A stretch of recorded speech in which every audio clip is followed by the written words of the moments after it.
بسم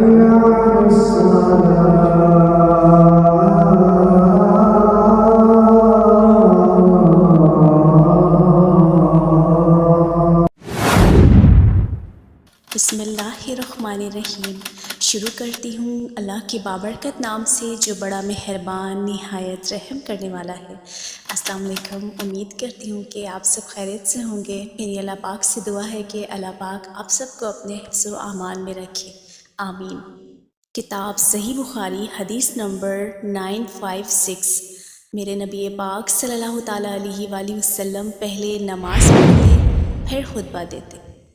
حضرت ابو سعید خدری رضی اللہ تعالیٰ عنہ سے روایت ہے کہ نبی کریم صلی اللہ تعالیٰ علیہ وآلہ وسلم عید الفطر اور عید الاضحیٰ کے دن مدینے کے باہر عیدگاہ تشریف لے جاتے تو سب سے پہلے آپ صلی اللہ تعالیٰ علیہ وآلہ وسلم نماز پڑھاتے۔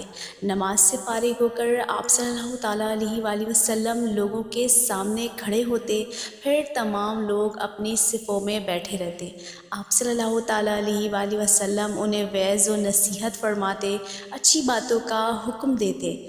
اگر جہاد کے لیے کہیں لشکر بھیجنے کا ارادہ ہوتا تو اس کو الگ کرتے، کسی اور بات کا حکم دینا ہوتا تو وہ حکم دیتے، اس کے بعد شہر کو واپس تشریف لے جاتے۔